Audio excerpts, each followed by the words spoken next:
Okay, if everyone will please take a seat, we're ready to begin with Coach Meyer from Florida. Reminder, please turn your cell phones off. We will have the Q&A session with Coach Meyer, and then at the conclusion we'll have a photo op with both coaches and the trophy, and then we'll continue on with the Alabama media session. Florida will practice at 3 o'clock. Alabama practice at 4:30. First 10 minutes of each session are open to media, and then the remainder of each session will be closed. Okay, we're ready to begin with Coach Meyer. We'll ask him just for a couple of opening comments about his team's preparation for the game, and then we'll take your questions. Coach? Well, first, I'd like to thank the City of Atlanta, and it's great to be here again on behalf of the Eastern Division of the SEC, and it's hard to put in words the gratification that our team has to make it to Atlanta. That's very simply our goal every year is to compete for a championship with the greatest conference in America, and to have our guys arrive in a plane here in a few minutes and get ready to go practice and play a great team in Alabama.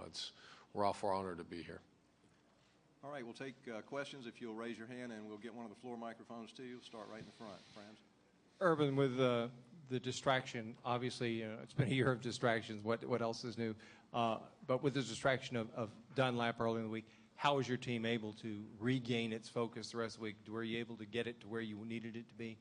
Well, the only way to evaluate is when you go in and watch a practice tape, and we're operating at a very high clip. And I think what happens is when you flip on the film of your opponent and you can see what you're getting ready to go play, your focus immediately, is on the task at hand. That's to get better, a little better each day, and to move forward. And that's what we've done. So I'm very pleased with our practice and our ability to focus this week. There's another question down front. Speaking of that, the season of distractions, Urban, you have really endured maybe the toughest season you ever had, maybe as a coach, and all you had to overcome, and everything, including the illness and all the controversy and things. Comment again on what we don't know about what went on inside the team. You guys had a really tough time getting here, and for that reason, this accomplishment is pretty significant, just being in Atlanta. Well, I think the minute you say the toughest season we ever had, I hope next year's a tough one too, and we're back here in Atlanta, and the year after that. So at the end of the day, the evaluation is real simple. Did you win the game? Did you lose the game? And what kind of people are you dealing with? And we're dealing with a great group of guys. I love to coach, and all our job was each Saturday to do was somehow find a way to score one more point than the opponent. To be able to do that with a schedule, with the league, and with the injuries and other things we had to deal with, that just is a testimony. It's a great testimony to the makeup of what we're coaching here. Question on the right side. Go ahead. Yeah, Coach, you've been around the country, obviously out west and the Midwest. Can you just talk about the SEC and what makes it's unbelievable what this league has been able to accomplish over the last few years as far as, everything on the field, off the field. Just talk about the SEC a little bit. Well, in 2006, I believe it was 2006, I remember there was a time where we actually met as a coaching staff and Commissioner Slive and the marketing group and how do we get, because when you look at you just look at the quality of player, the quality of program, every road game here is, amazing. The fan support from top to bottom, I can't think of, and once again, it's not our job to worry about other conferences, but the strength of the Southeastern Conference, I think right now, and at least in this era, is unparalleled. And, there's great ways to evaluate that. And I remember back in 06 where we actually got together as a group of coaches and the marketing people, and we put out all these bullet points about all the success, from the number of players that have the opportunity to go to the NFL, the academic All-Americans, the All-Americans, the teams, the non-conference records. And I remember just looking, we all sat there and went through it. And it's amazing that we had to actually battle for the maybe national respect, where maybe one of our teams wasn't going to get into the championship game. And then it's come completely full circle. And I think that's great for football. I think it's cyclical. I remember other conferences when they were at that status. And I'm sure that, we just got to keep maintaining. You got to not keep maintaining. You have to keep building, and that's like a program. Florida right now. Florida, we have to keep building and recruiting and working. The Southeastern Conference. The minute you sit and sit back and reflect on how great things are, there's another conference will pass you in a minute. And I watched that Oregon State last night. There's nothing better than that now. That was as far as passion. So there's some great conferences right now. SEC's getting tagged as the best, and I know our commissioner and all our coaches and fans are committed to keep it the best. How do you do that? You keep grinding, keep working, keep bringing in great players. Question in the back on this side. Yeah, Coach, I was thinking if you keep that spotlight on the SEC, have you ever lifted up your gaze a little bit and thought about how for so long Alabama was the king of Southern football and Florida has really supplanted it, and how tomorrow's game will be who's going to be the king? Long live the king. I don't know if I've gone that far. I'm a self-proclaimed great historian of college football because I love it. I love Coach Bear Bryant. I watched him. I idolized him. Junction Boys to the first 5, if I remember right, the first 5 Southeastern Conference games, Florida was in it, and they're against Alabama. And that one was in Birmingham when it started, and then it moved to Atlanta. And it's just the history is phenomenal, and I don't want to say I'm overwhelmed to be a part of it, but there's that young part of me that I am a little overwhelmed. When you start mentioning those names and you start talking about the Alabama Crimson Tide and the Florida Gators playing for the Southeastern Conference 1 versus 2 and a right to go play for the national championship, you're probably lying if you're not a little overwhelmed by that whole deal. But our job is not to be overwhelmed. It's to focus on how to go win a football game. Question on the right side. Go ahead. Coach, certainly you were here last year, said that you have the experience of playing Alabama. 2 questions. Just interested in how they are different this year, and what matchups particularly give you pause or perplex you at the end of the day? Well, they're a year better on defense because most of those guys are back. I know that one safety I thought was phenomenal last year, number 49. He's not back, but their back end's tremendous, and the Giants inside are, there's so many keys to this game. I've always focused first and foremost on the return game, and they're ranked in the top 10. One's 14th, and I believe one's 6th. Their punt return and kickoff return.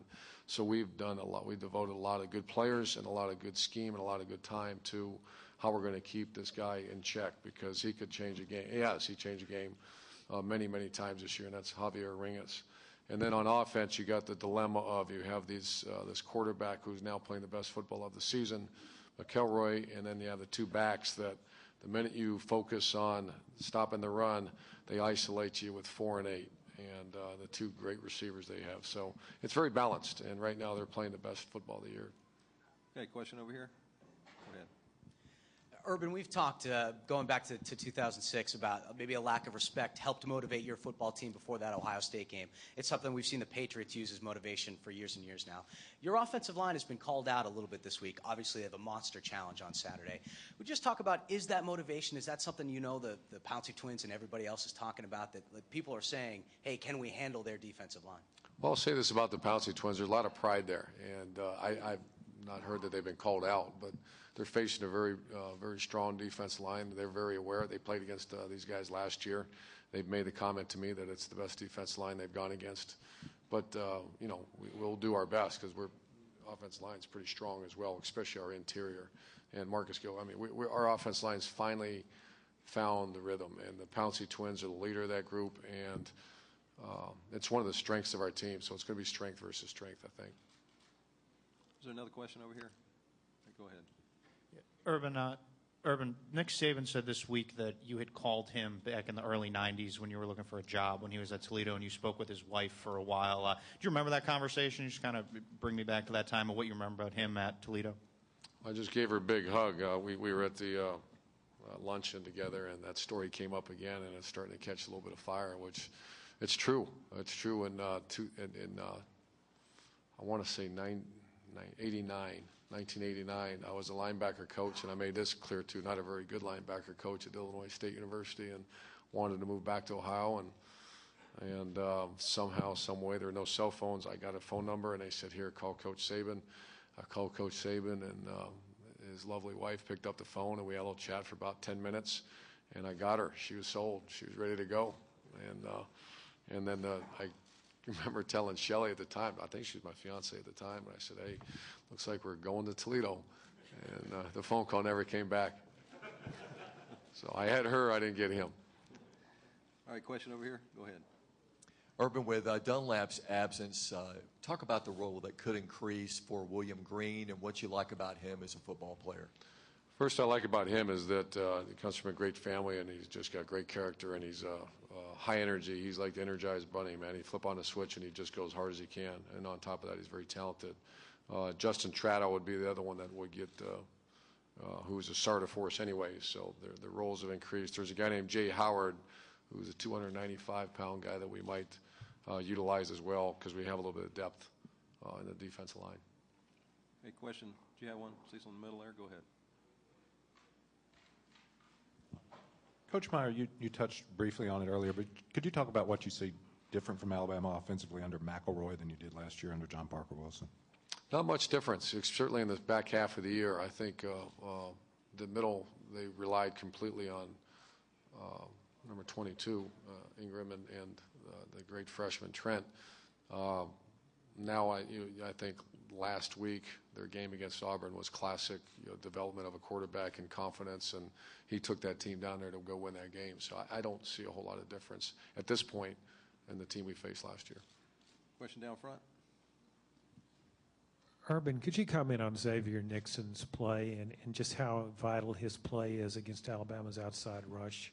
Yeah, true freshman, came in and very mature guy, does well in school, and a good guy. And I think it was one of the strategic moves that we had to make, and a lot of it was to strengthen our interior as well. We moved Carl Johnson, who's a 350-pound guy inside, which has really stabilized our interior because the Pounceys were playing very good football.